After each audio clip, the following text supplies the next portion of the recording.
sejam bem-vindos, por favor, aqui. Um bom dia para a nossa audiência. Quem que vai falar primeiro? Pode ser o Cristiano? Sim, bom dia para toda a audiência aqui de Cascavel. É uma honra ter sido convidado para o programa e estamos à disposição aí para a gente bater um papo sobre liberdade. Ótimo, ótimo. Fernando?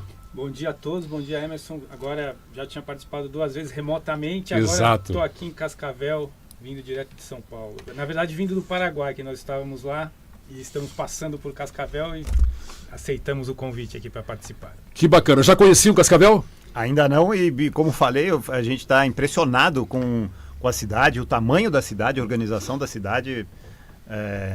Eu acho que Cascavel, pela estrada, a gente vai percebendo, né, a exuberância do agro brasileiro. Cascavel pode ser um reflexo dessa exuberância. Sem dúvida nenhuma, né? Então, quero que vocês falem um pouquinho desse trabalho de vocês, né, no Instituto Rothbard. A gente tem como missão principal divulgar as ideias libertárias, que são a união o austro-libertarianismo, é a Escola Austríaca de Economia com a filosofia libertária. E o nosso trabalho é divulgar através de artigos, que temos artigos diários, livros que nós publicamos, traduzimos muita coisa, já fizemos muitas conferências e é isso, estamos nessa batalha intelectual. Ótimo. Eu tenho aqui, eu separei é mais ou menos um memezinho, mas na verdade não tem nada de mentira aqui. O golpe do século. Eu separei aqui no site do ranking dos políticos. O golpe do século. Você paga imposto sobre o que você ganha. Você paga imposto sobre o que você gasta. Você paga imposto sobre os bens que você tem, onde já pagou imposto para comprar com dinheiro já tributado. Depois que você morre, sua família paga imposto sobre esses bens. Gostaria que vocês falassem um pouquinho sobre isso aqui, já que o libertarianismo diz o quê? Imposto zero. Ou imposto é roubo, né? Como é um slogan libertário muito forte que às vezes se propaga por aí e que não deixa de ser real, né? A própria etimologia da palavra imposto é algo forçado, é pago à força. Apesar do fisco brasileiro tentar usar o eufemismo contribuinte, isso não é verdade. Todo mundo que paga imposto sabe que não é verdade. E no fim, a defesa da liberdade, ela perpassa exatamente por isso. Eu acho que a liberdade é uma consequência da propriedade privada. E quando você é espoliado via força da sua propriedade, você está diminuindo o espaço da propriedade privada e, por consequência, diminuindo a liberdade. Então, realmente, quando você tem esse verdadeiro inferno tributário que você descreveu, tá aí. Nós temos uma sociedade cada vez menos livre. E as consequências disso, elas se dão em diversos campos, e também no econômico, quando a gente vê uma população que empobrece. Afinal, ninguém vai cuidar do seu patrimônio, dos seus bens, do seu dinheiro, dos seus ganhos melhor do que você mesmo. Não um político no centro-oeste brasileiro, em Brasília, ele realmente é muito pouco provável que ele esteja se importando com você. Imposto é roubo. Estúdio 92.3 FM. Só para lembrar mais uma vez, Fernando. Esse slogan maravilhoso da rádio aqui. E eu queria só fazer uma observação sobre como um meme é uma coisa que condensa tanto conhecimento em uma imagem com poucas palavras. Eu que já tentei bolar alguns memes, eu sei como é difícil conseguir bolar um ou outro que não viralizaram tanto, mas a gente vê como condensa muito do que é a verdade, é uma realidade jogada na sua cara, incontestável.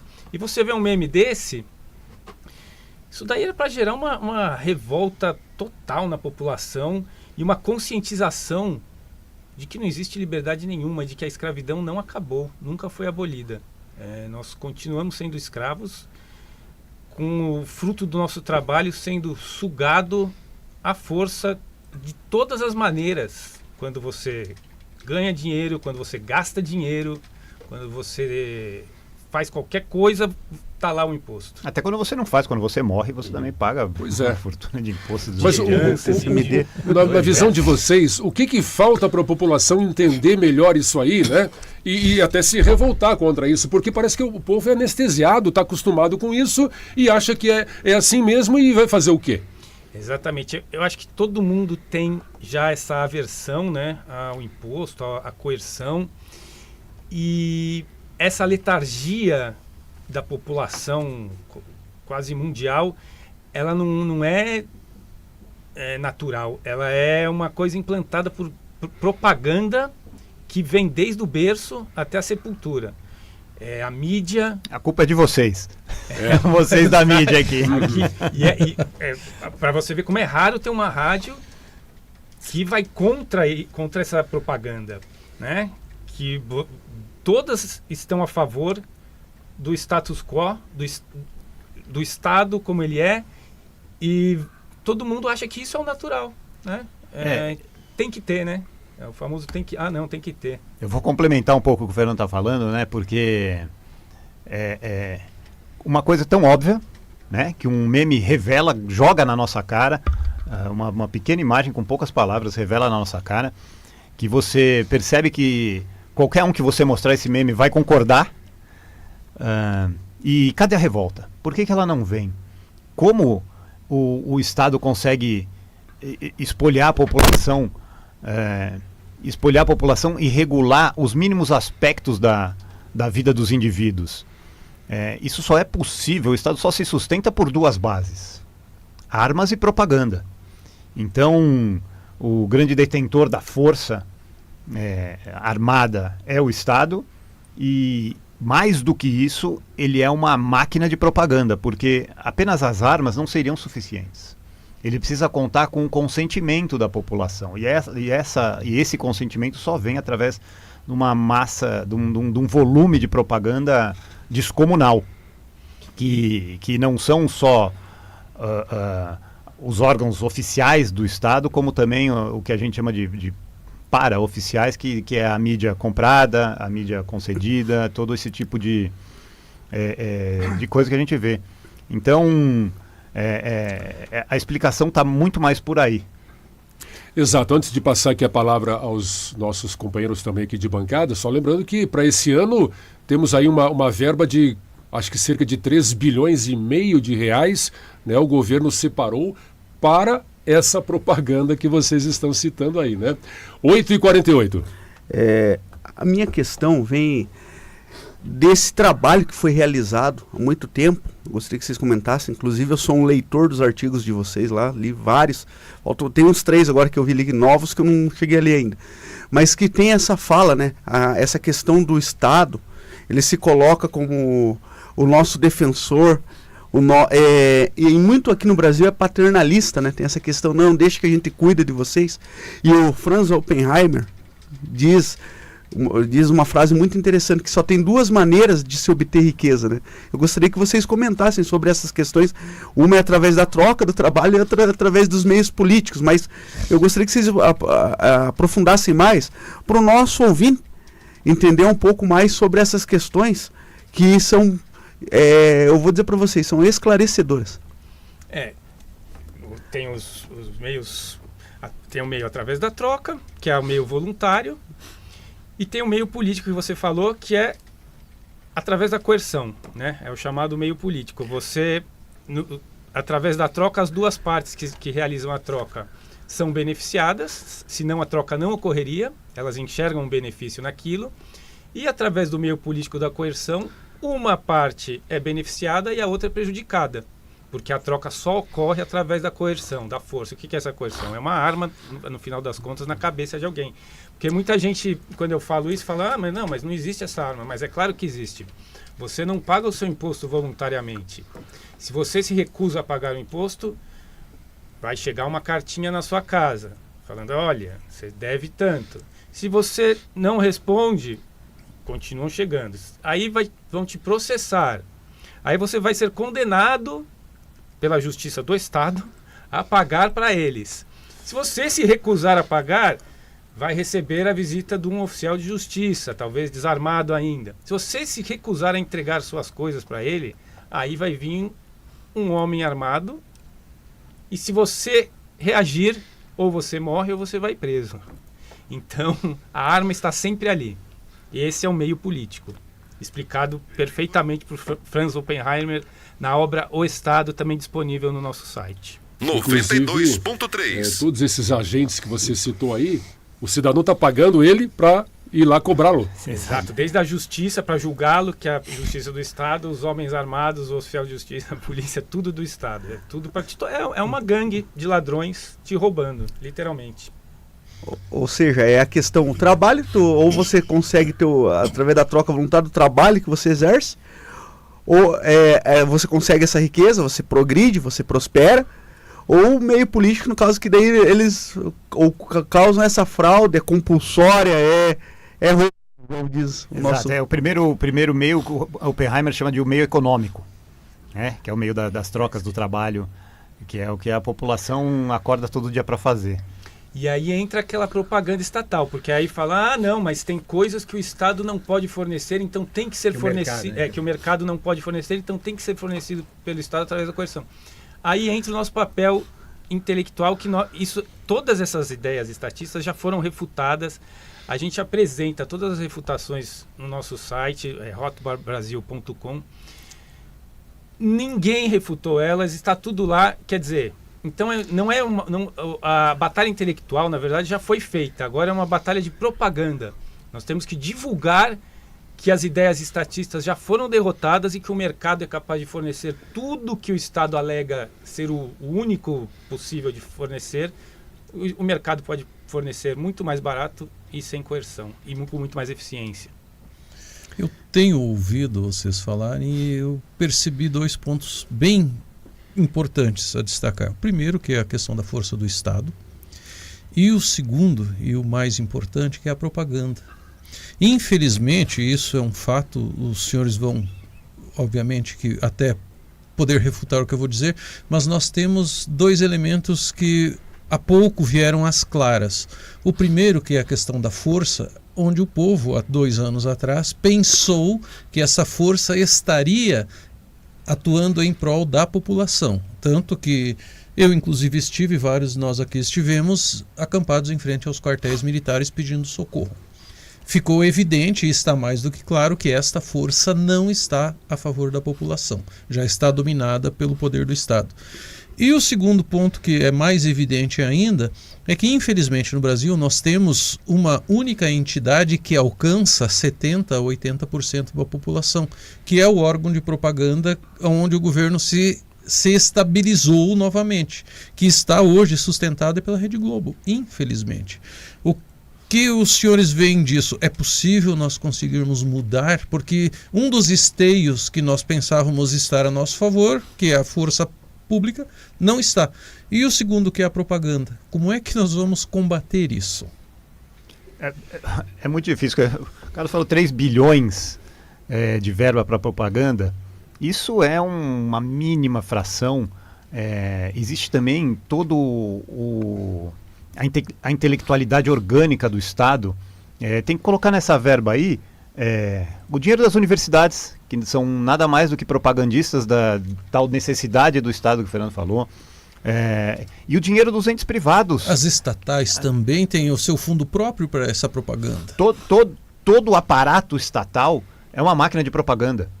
E não só isso, como eu falei, o paraestatal também, e nisso eu incluo a Rede Globo. A gente não pode esquecer, e vocês sabem muito bem disso, que todos os órgãos de radiotransmissão e teletransmissão são concessões do Estado. Aquele papo de imprensa livre, não é bem assim. Se você falar contra nós, eu não te concedo mais o direito de falar contra nós, ou de falar qualquer coisa, e você será silenciado. A Rede Globo é uma concessão do Estado.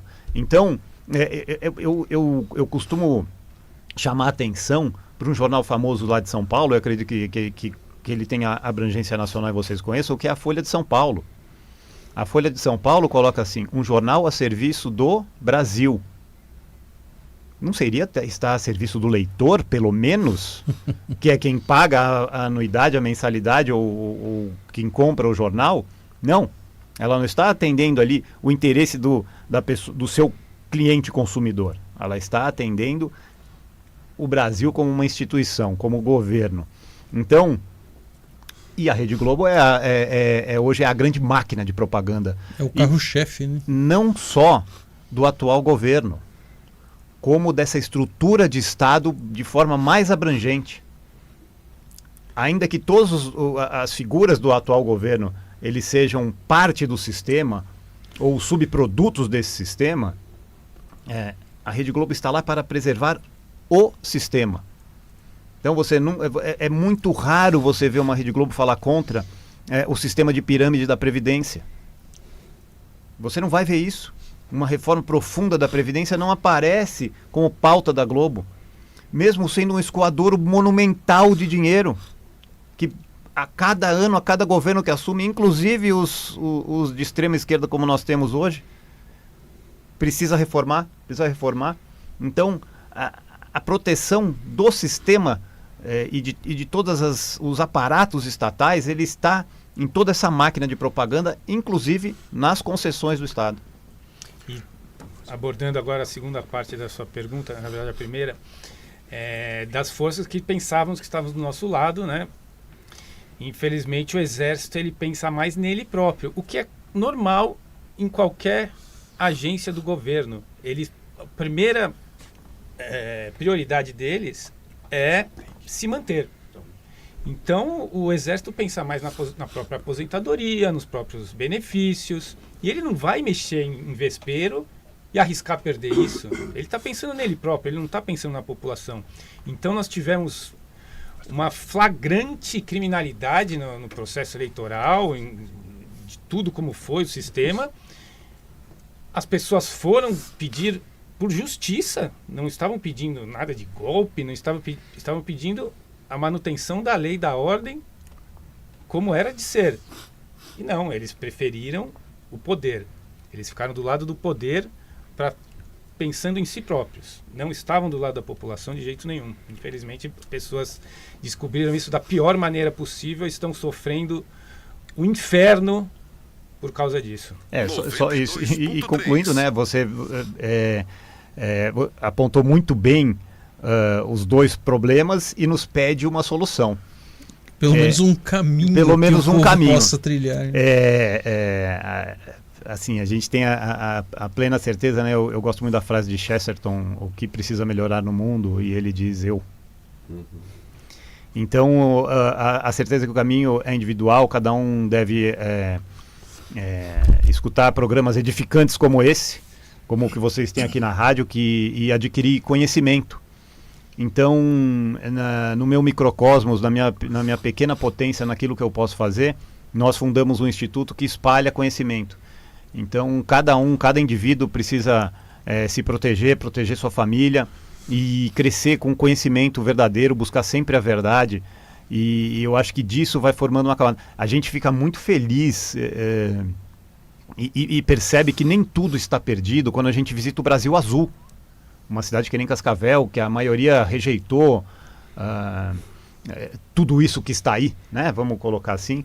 E olhou para um novo caminho, que é o Brasil produtivo, o Brasil que trabalha, as pessoas que sentem na pele o peso do Estado. Eu costumo, essa divisão que o Brasil tem apresentado, não só nessa eleição, hein? Isso aqui já vem desde os 2000 até antes, do Brasil Azul e do Brasil Vermelho, do Brasil produtivo e do Brasil dependente.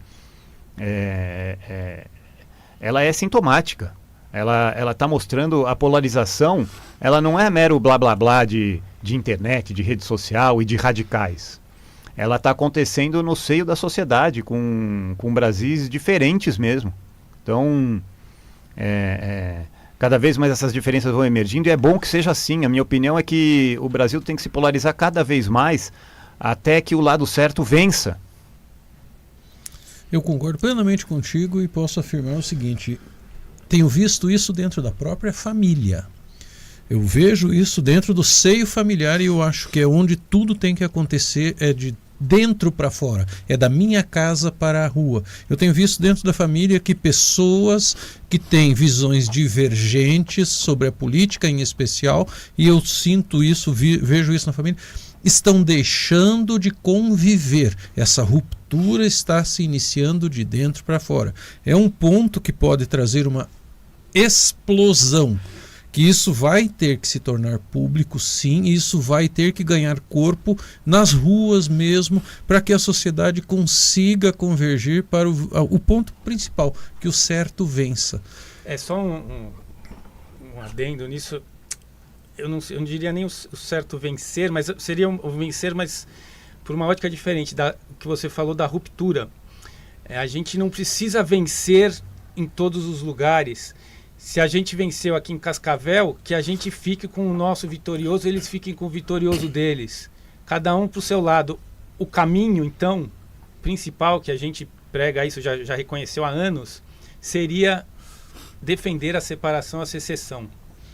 Não precisa impor para os outros o que você quer, e os outros não precisam impor para a gente o que eles querem, né? Cada um na sua, cada um segue o seu caminho. Porque seria muito doloroso, né? Você olha o mapa do Brasil tão nítido como ficou, o mapa eleitoral do Brasil como ficou, seria muito injusto para o nordestino ser governado pelo Bolsonaro. Vez que a população lá majoritariamente quer o Lula. Mas a inversão também é proporcional. E a inversão também é injusta. É muito injusto o Brasil produtivo ser presidido por um vagabundo ou pelo Lula. Por um alcoólatra? É muito injusto isso.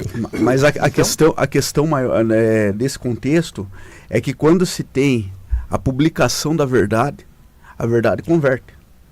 E através desses estudos, isso eu posso comprovado. Porque eu estudo já a escola, os livros do Mises há muito tempo, né? Já tenho muito tempo debatendo essa questão. Vou trazer à tona, mas eu acho que o Emerson quer fazer A gente tem um break rapidinho, tá? Lembrando que vocês sabem, né, do show rural aqui em Cascavel, né? Todo mês de fevereiro, a maior vitrine da agropecuária do Brasil hoje, né? Dá para se dizer? Segundo maior do planeta. Exato. Não teve nenhum representante do primeiro escalão do governo federal aqui. Zero. Nem do segundo, desculpa, Emerson, nem do segundo escalão estiveram Pode aqui. ser que, de fato. O primeiro eu tenho certeza, o segundo não tinha certeza. Não veio ninguém, meu cara. Pra gente ver, então, que, como você disse, então não é justo que o povo do agro, né? Pujante agro nosso, seja dominado e comandado por esse pessoal que não gosta do agro. Não, é curioso, o Geraldo Alckmin foi governador de São Paulo por 4 mandatos. Exato. Ele não pisa na Feira Rural Agrícola de Ribeirão Preto. Também uma potência, né? É o AgriShow? O AgriShow. É o AgriShow, né? O AgriShow. Ele não pisa, não é nem louco. Pois é. São 9h02. Esta emissora não recebe nenhum tipo de verba, né, do governo, nenhum tipo de verba federal, estadual, seja lá o que for, né? Nós somos independentes e também esta emissora é contra, viu? É contra as concessões de rádio e de TV, tá certo? Deveria ser algo assim livre, né, para quem quisesse atuar no meio, né? Essa é a questão que nós defendemos também. Nosso break é rápido, 9h03.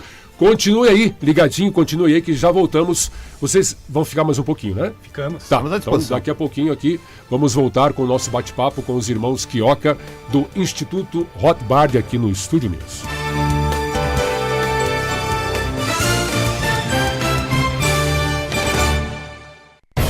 Este veículo não come na mão do governo.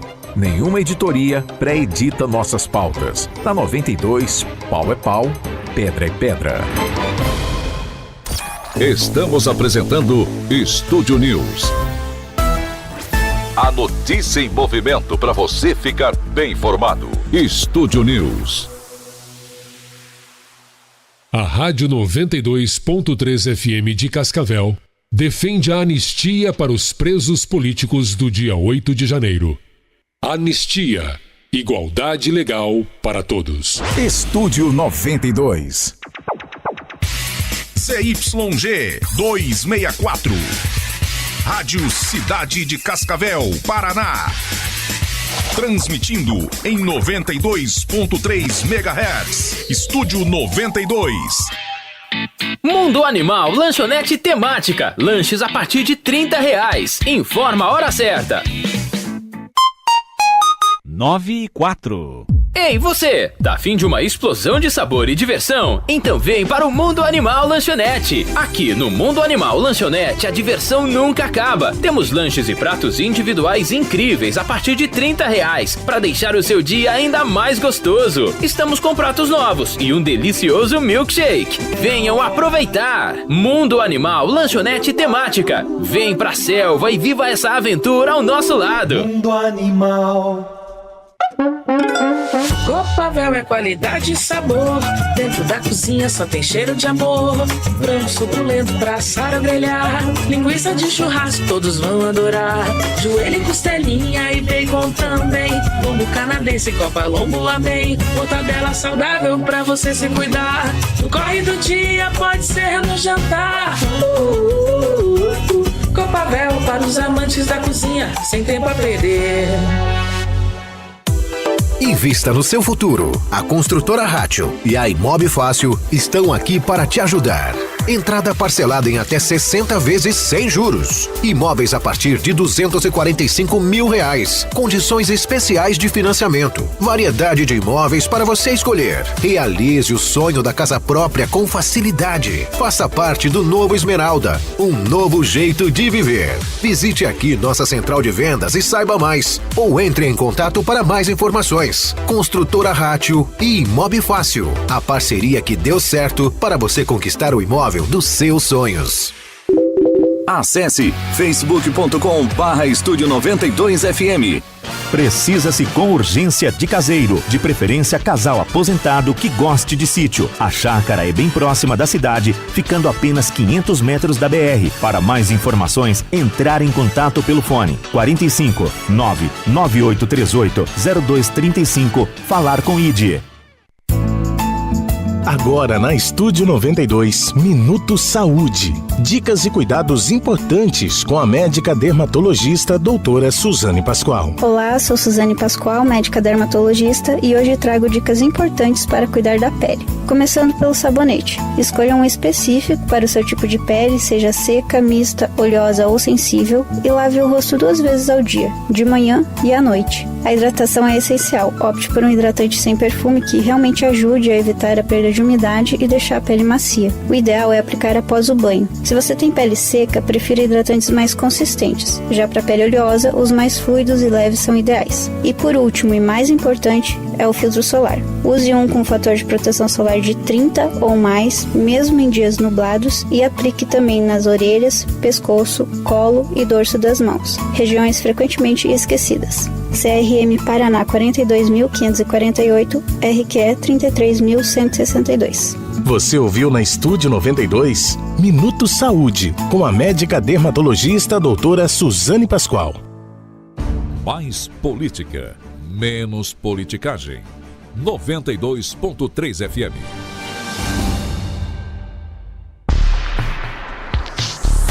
A equipe de jornalismo Estúdio 92.3 FM está apresentando Estúdio News. Aqui de volta, 9h08, Estúdio News pela Estúdio 92.3 FM de Cascavel, que com muito prazer recebe os irmãos Quioca, o Fernando e o Cristiano, do Instituto Rothbard, hoje dando uma aulinha para nós aqui de um pouco mais do que é o libertarianismo. Olha, o Vilimar, que é um parceiro nosso aqui, bom dia, Vilimar, obrigado pela participação. Ele manda aqui uma mensagem: parabéns aos entrevistados, precisamos de conhecimento. Logo teremos aqui em Cascavel o Instituto Conhecimento, Política e Cidadania, pois o cidadão, para se posicionar e agir, fica melhor tendo conhecimento. O Vilimar mandando aí a sua contribuição. Obrigado, Vilimar. Tá certo? E outros aqui outros que mandaram algumas participações. Daqui a pouco, uma pergunta do Marcelo: os convidados acham que seria possível pensar na total inexistência do Estado? É uma pergunta que os irmãos Quioca vão responder daqui a pouco também. Estamos na bancada com o Paulo Porche, também o Gilson Pessoa daqui a pouco vai falar. Porche. Bom dia aos irmãos, né? Bom dia, Paulo. É realmente uma alegria ter vocês aqui, porque debater essa temática no Brasil como um todo é ainda um tabu, né? Eu acredito que seja ainda um tabu, e vocês são pessoas que O Instituto é um think tank que há muito tempo, né, eu acompanho aqui, por exemplo, no Telegram, vocês, né? Tem um canal, quem quiser utilizar, é Instituto Rothbard, está no Telegram, e vocês têm postado conteúdos assim, há muito tempo, conteúdos muito bacanas lá, né? Então é uma alegria ter vocês aqui. Porém, o nosso momento, né? Nosso momento de sociedade não está muito bacana. Agora mesmo você falou sobre secessão, eu sou um fã dessa ideia, né? Eu acho que nós não temos saída a longo prazo se não for pela separação. Não existe, não é só pela questão do trabalho, é pela expectativa de vida mesmo. O que cada um de nós, como indivíduos, você falou da pessoa, da Chesterton, né? Citando Chesterton, cada um de nós pode melhorar em si.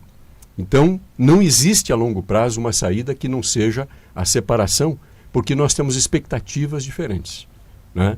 Eu conheço muito o Brasil, já militei por grandes instituições nacionais e viajei o Brasil inteiro, e a gente percebe, mesmo no interior do Nordeste, há comunidades, como por exemplo Campina Grande, na Paraíba, que é um exemplo de trabalho, de industrialização, de pessoas aguerridas, de gente que trabalha. Você poderia citar o interior do Pernambuco, por exemplo, né, no Vale do São Francisco, várias comunidades nesse sentido.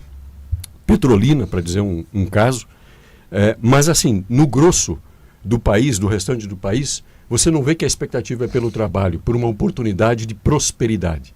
É uma expectativa de ter algum benefício, né, e ficar ali segunda-feira à tarde, né, Ismar? No boteco, batendo um snook, né? Não é nem sinuca, é snook, e esperando a bolsa chegar no final do mês. Bom, feita essa introdução toda, e diante do quadro nacional, não falando só sobre economia, porque nós temos um ministro que arrotou virtudes dizendo que não conhece economia, que isso talvez seja um benefício dele, mas qual é a saída como sociedade?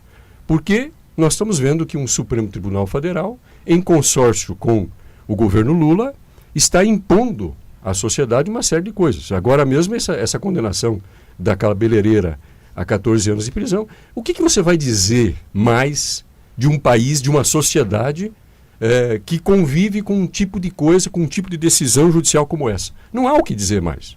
Então qual é a alternativa? Qual é a saída? Que não seja só Guarulhos ou Tom Jobim, enfim. Bom, nesse apanhado feito, Paulo, eu não quero passar uma mensagem de pessimismo aqui para os ouvintes da rádio, né? Mas às vezes a gente se pergunta, né, qual seria a solução, porque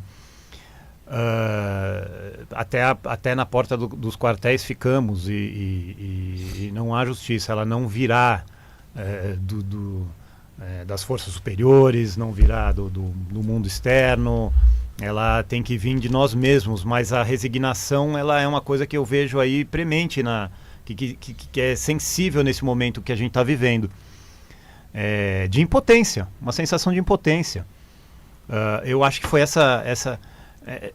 aqueles poucos que foram a Brasília revoltados com o resultado da eleição e fizeram quebra-quebra, é aquela reação irracional em defesa da razão. Né? Parece coerente, parece que eu estou dando uma volta filosófica, mas no fim é isso mesmo. São pessoas que, diante da impotência, tentaram aquilo que não sugeriria, não ia gerar nenhum resultado, mas elas externaram a sua impotência ali. Sem contar os infiltrados, lógico. Ah, não, lógico, claro. Eu estou falando aqui das pessoas autênticas, da própria. Sim. A gente pode personalizar na Débora, né?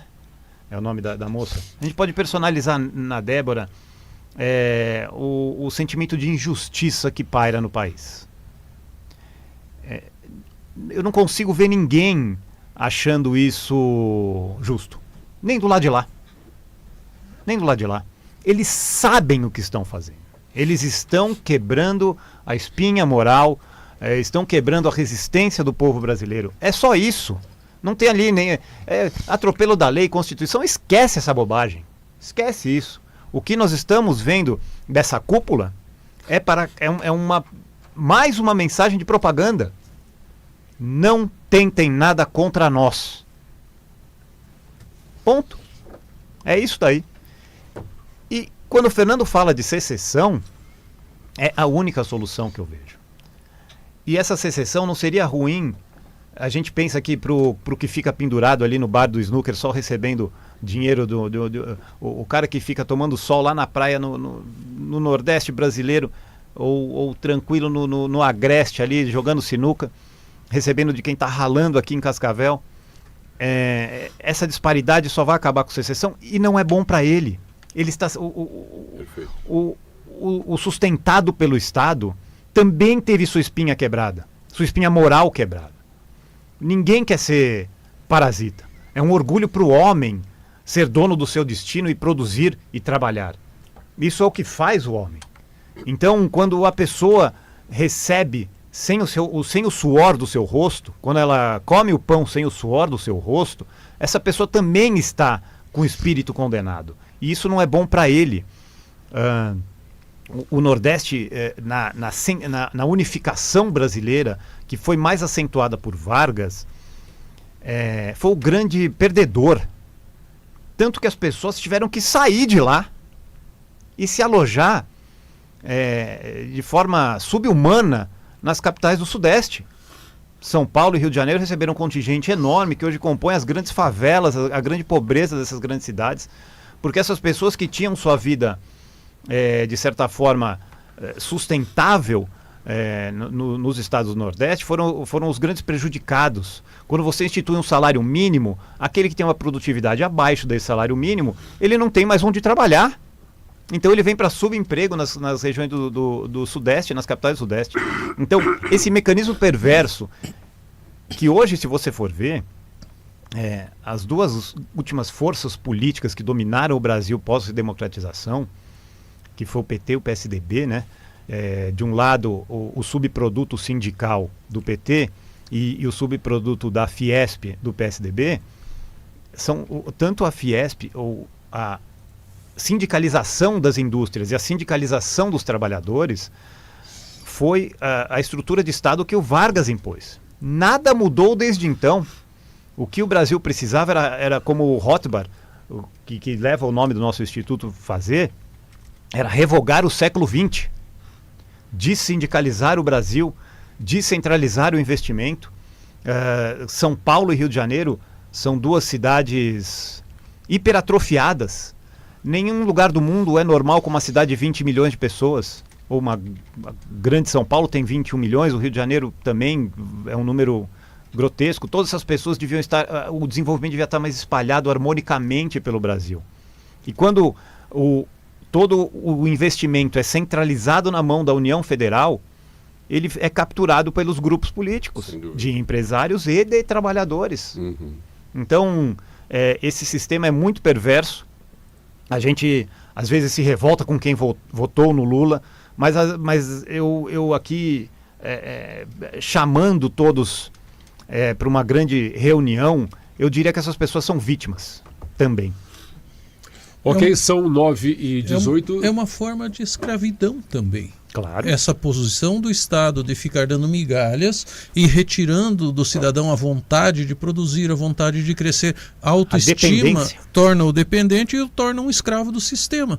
E com isso, o que o sistema consegue? O apoio dele, em especial a cada 2 anos, que no Brasil tem uma eleição, e eles votam, infelizmente, sempre no dono do balde. Apoio é uma palavra sutil, né? O controle sobre ele. Né? Eles votam em quem tem o balde na mão, né? Gilson Pessoa, tem uma perguntinha? Bom dia, senhores. Obrigado pela presença aqui no Estúdio News. Eu gostaria que os senhores pudessem falar a respeito da corrente filosófica, econômica e política, o anarcocapitalismo. Anarquismo, assim como a moeda, tem 2 lados. O anarcocapitalismo, defendido pelos libertários, e tem o anarquismo social, que é defendido, difundido e praticado pela esquerda aqui no Brasil e no mundo. Por que o anarcocapitalismo é melhor para o cidadão frente ao anarquismo social? Temos uma diferença essencial entre esses 2 anarquismos, que obviamente nós consideramos um falso e um verdadeiro, né? O anarcossindicalismo ou anarcocomunismo, ele é uma ideia completamente abilolada que não faz o menor sentido. Você vai impor o fim da propriedade privada, mas para fazer isso você precisa de um super-estado para acabar com a propriedade privada dos indivíduos. Já o anarcocapitalismo é o contrário, ele é um absolutista da propriedade privada. No anarcocapitalismo, a propriedade privada é inviolável. E você não precisa de um Estado para, como muitas pessoas pensam, você precisa do Estado para manter a propriedade privada. Não, o Estado é um violador da propriedade privada inerente. Ele precisa roubar de você para se manter. O imposto é uma violação da propriedade privada. Então, com propriedade privada não existe Estado. E aí, como é que você vai se manter, então? Existem já mais seguranças privadas do que policiais. A segurança é um serviço que é prestado que já é prestado pelo mercado, né?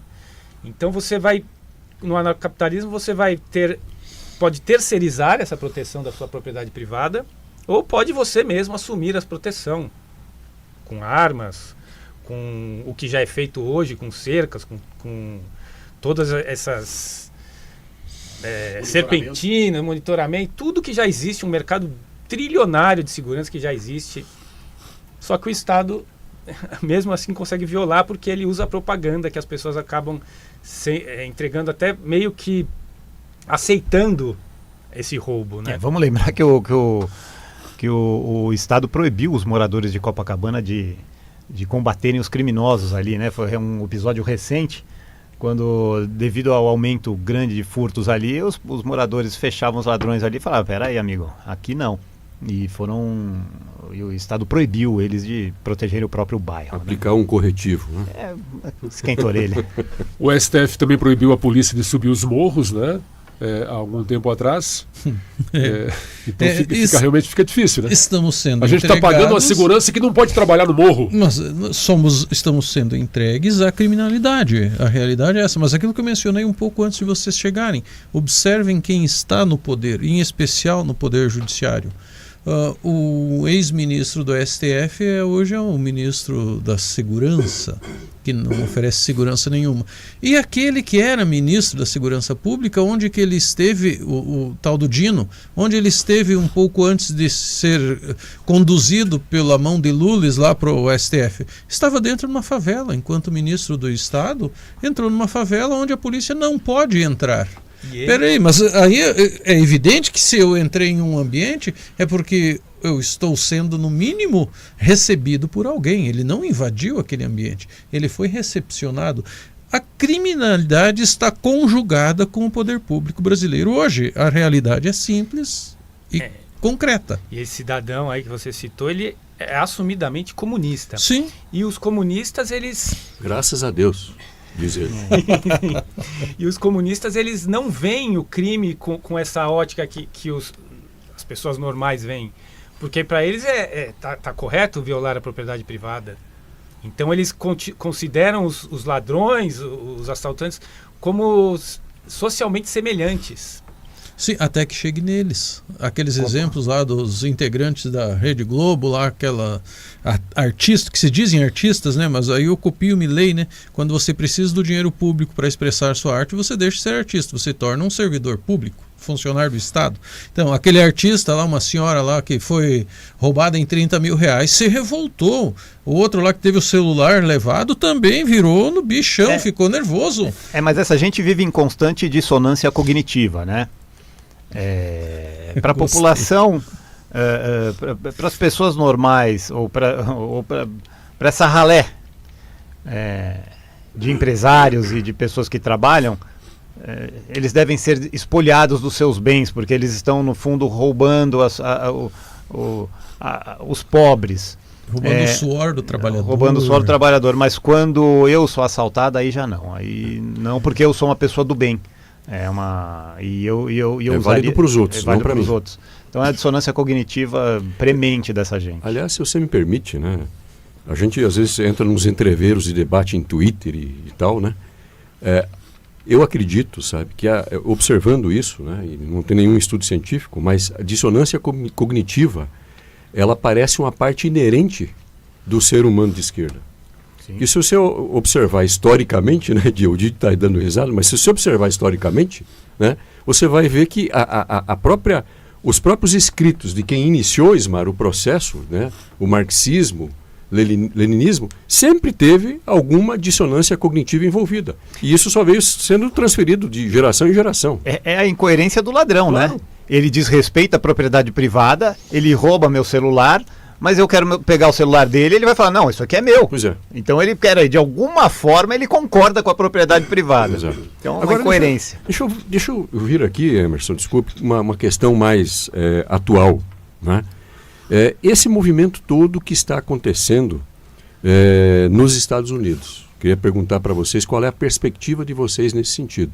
Como é que vocês veem isso? Se vocês veem alguma oportunidade real, né?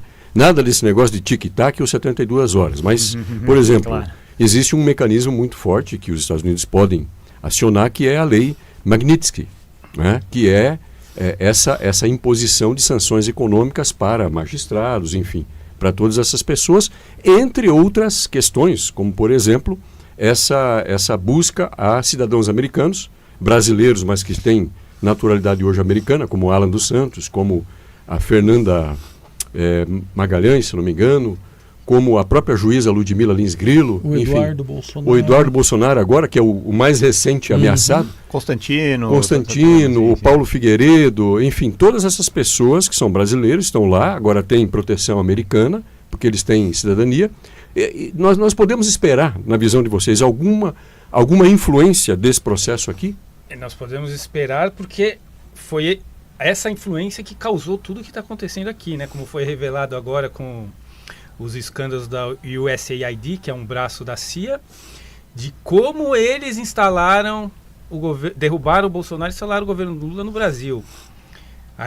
Eles elegeram o populismo como grande inimigo internacional, eu digo o Império Americano, e começaram a combater o populismo assim quando veio o Trump, quando veio o Bolsonaro, quando veio o Brexit, eles armaram uma reação. É o que a gente falava, a gente já sentia isso quando a gente descrevia esses fatos geopolíticos, que houve uma brecha no sistema e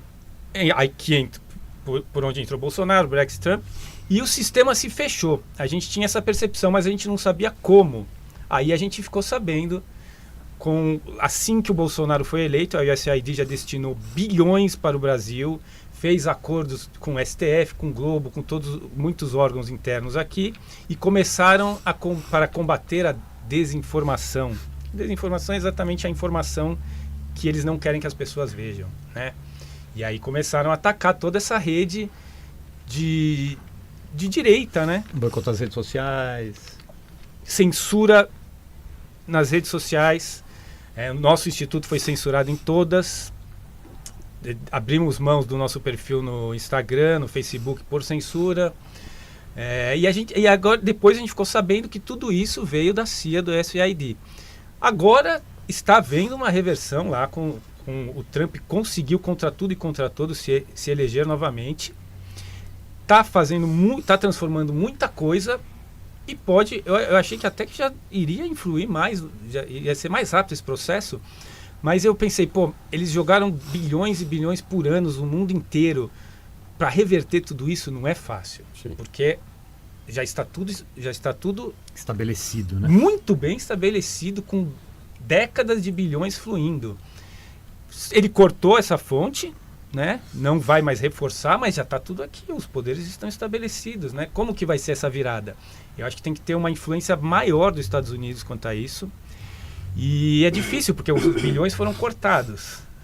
Não virão mais, né? Não é que vai vir bilhões pro outro lado agora. Não, mas vai acabar pelo menos só de secar a fonte daquele lado. Já começa a equilibrar um pouco o jogo aí. Se ocorrer a paridade de armas, já está bom para nós. Já melhora alguma coisa. E a força dos órgãos americanos, do DOD, que é o Departamento de Justiça, o Departamento de Estado, eles influenciam o mundo inteiro.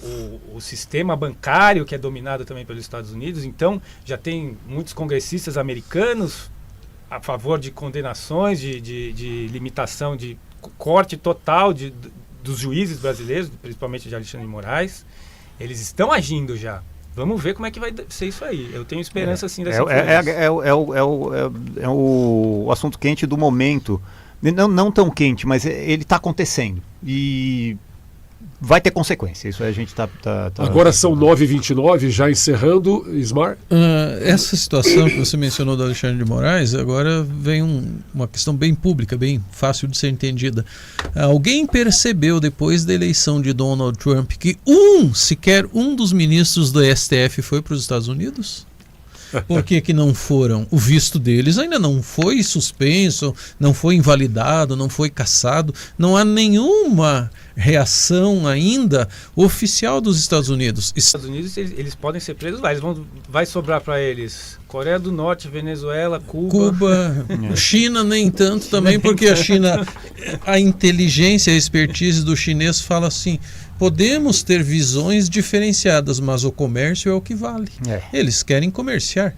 Então é isso que acontece. Agora são 9h31. Temos aqui a perguntinha que eu falei do nosso ouvinte, né? Se é possível pensar na total inexistência do Estado. Eu acho que é impossível, para nós pelo menos, não pensar nisso, deixar de pensar. Isso é o que nós fazemos o tempo todo.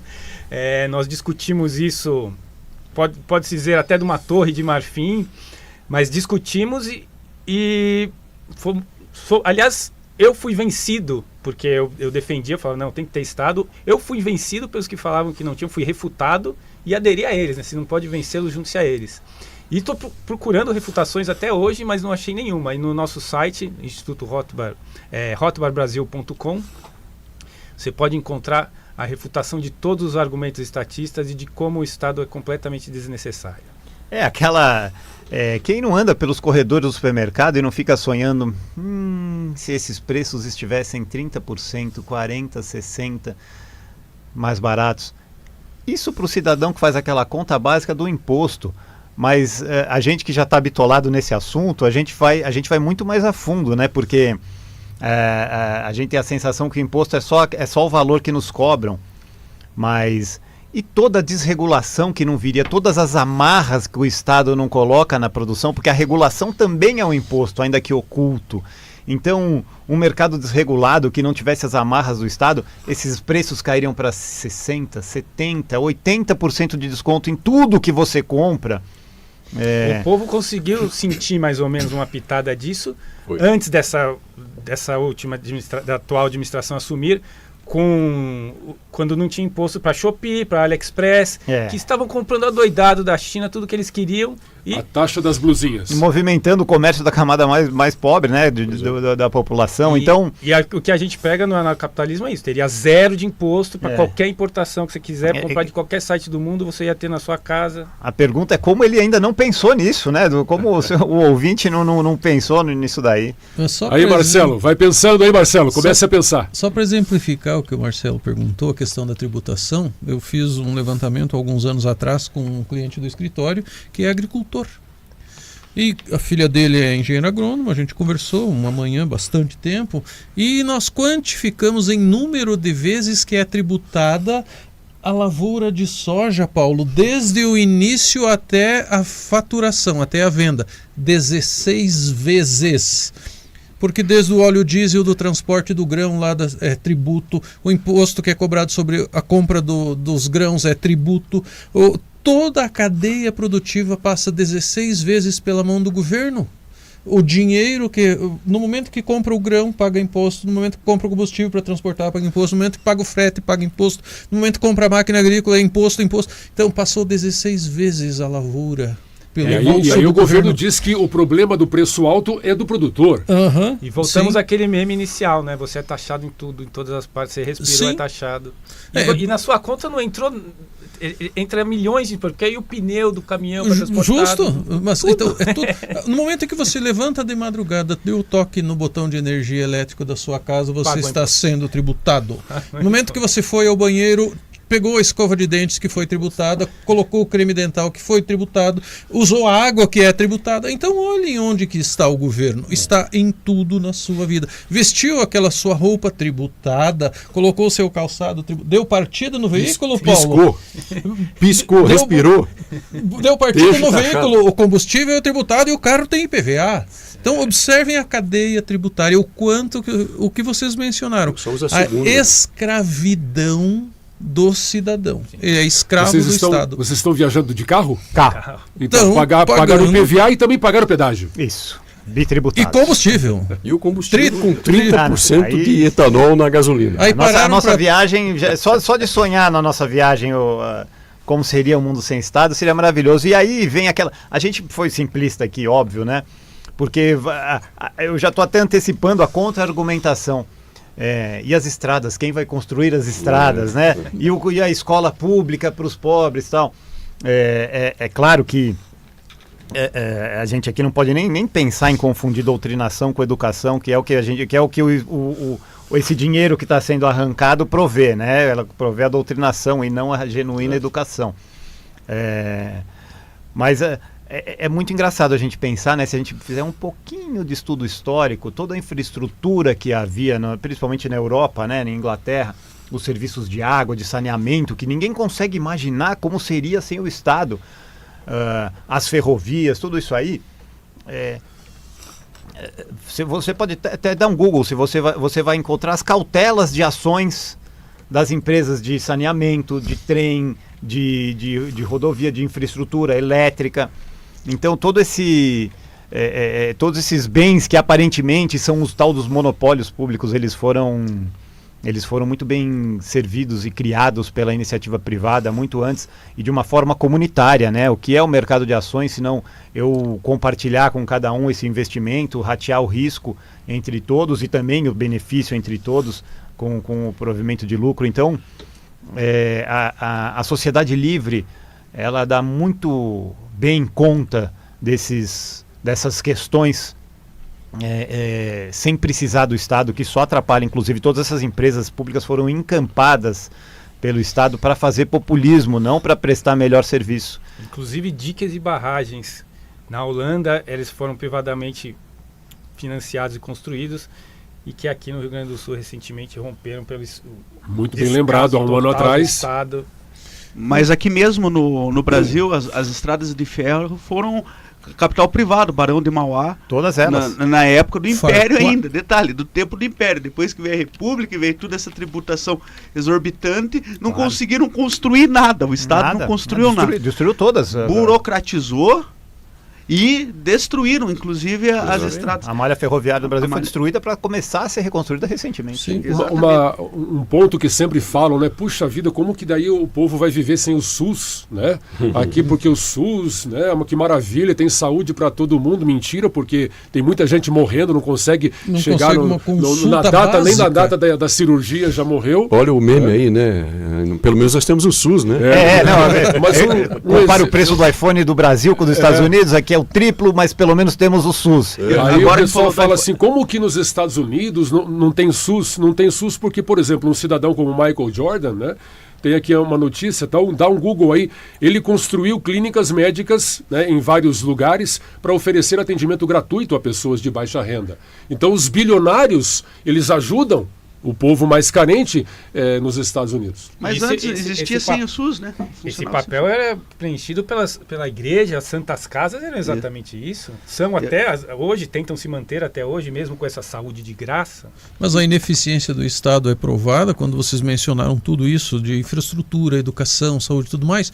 Me diga uma coisa, quem que constrói as obras públicas? É uma empresa pública?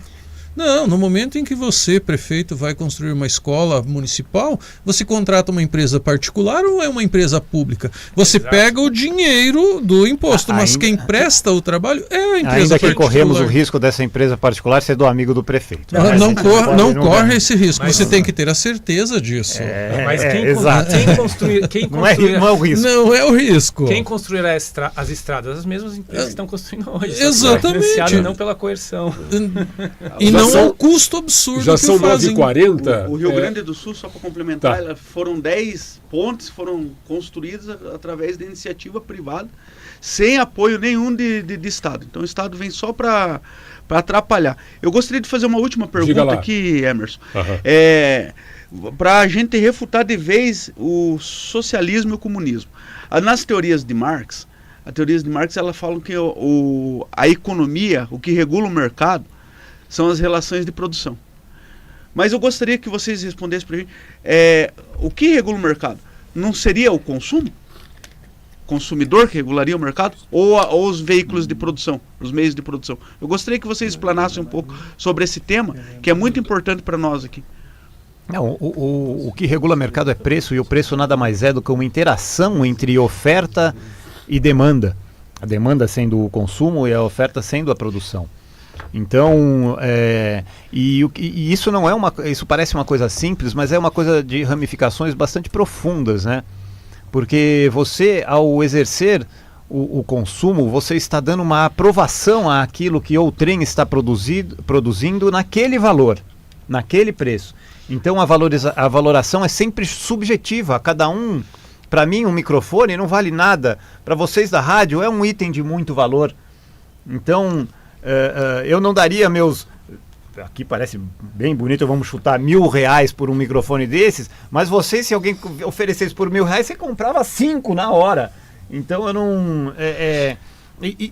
E a interação de toda a sociedade entre essa teia chamada mercado é que regula o que será produzido e o que será e o que não será produzido, né? Um microfone por R$100.000, vocês fecham a rádio. Se for muito caro ou se não tiver demanda, exatamente, não vai ter consumo. Exato. E se vocês não produzirem um programa bom, vocês não terão ouvintes por consequência. Então, essa liberdade de você poder escolher o que você quer e que gera a riqueza, que produz o que existe no mundo. Então é essa interação, respondendo sua pergunta, entre demanda e oferta e demanda, que regula o mercado. Ok, 9h42. Nós tivemos o prazer de receber hoje aqui na bancada do Estúdio News os irmãos Quioca, o Fernando e o Cristiano. Para nós é uma satisfação, já conhecíamos o Fernando pelas redes sociais aqui, porque conversamos online, né? E o Cristiano aqui pela primeira vez também com a gente. Queremos dizer que para nós é uma satisfação ter esse contato com vocês aqui e queremos manter essa parceria aí por muito tempo. Satisfação toda nossa, Emerson, estamos à disposição, agora mais fácil remotamente, que vamos voltar para São Paulo, mas estamos à disposição sempre que precisarem. Maravilha. Não só uma satisfação, está aqui a oportunidade de estar presente e agradecer presencialmente ao trabalho que vocês fazem aqui, né? Como o Fernando falou, a gente citou aqui no programa, é muito raro a gente ver esse tipo de bravura, ainda mais nos dias de hoje. Então vocês estão não só de parabéns, como me fico muito feliz em ver isso. Tá certo, obrigado. A gente fala, Ismar. Não, eu vejo a situação de vocês falando em liberdade, uma rádio libertária. Exato. Eu conheço a família Siriprandi desde o Dr. Edi muito tempo atrás. Eu posso testemunhar vocês dois aqui sem nenhuma preocupação. Eles não precisariam estar fazendo isso. Tanto Carlos, quanto o Duca, quanto o Nico, não precisariam fazer o que fazem. Fazem porque são pessoas boas que querem ver o cidadão livre, querem que aquele grilhão, aquela algema, aquele sufocamento que a sociedade tem sofrido pelo sistema que está instalado aí, que isso diminua. E isso vem do Dr. Edi. Ele sempre falou, o Emerson, não sei se o conheceu. Não tive o prazer. Mas nós o conhecemos muito bem, né, Paulo? Então, o doutor Edi sempre dizia nessa questão tributária, e isso que vocês falaram da secessão, Cascavel manda um boi para Brasília e recebe um bifinho de volta. Do pescoço. E olha lá se não veio o casquinho, né? Então, essa visão que a família tem de buscar de trazer um pouco mais de conhecimento, de levar isso ao público, aquele que tem interesse em conhecer, em aprender e ver que existe um outro lado dentro da sociedade, que é esse lado que a gente luta para trazer aos olhos do povo, para mostrar que liberdade não está só na Constituição, a liberdade está no direito de escolha do cidadão. É aquilo que vocês pregam, o desafogamento, que seja desapegado desse sistema. É um sistema opressor, sim. É um sistema tirânico, é um sistema que escravizou o nosso povo brasileiro. E, infelizmente. E eu ainda vejo que vem, sim, lá um pouco antes do caudilho, do Getúlio, quando tivemos aquela dita proclamação da República, que na verdade foi a faca no pescoço. Sim, sim. Que nós tivemos lá, a independência do Brasil, foi outra faca no pescoço. Então, lá de trás, nós estamos sofrendo com essa tirania. Irmão Schioca, as redes sociais de vocês, como que o pessoal pode entrar em contato, conhecer um pouco melhor do Instituto? Nós temos o nosso site, que é hotbarbrasil.com, e redes sociais, as que nos sobrou foi o Twitter, que é o que é menos censura. Tem censura também no Twitter. Que é o atual X, né? O X. Está lá, Instituto Rota. O Telegram. E o Telegram, nosso canal no Telegram. Certo, muito bem. Foi um prazer. E esperamos contar aí com a participação de vocês em breve, mais uma vez aqui na Estúdio 92.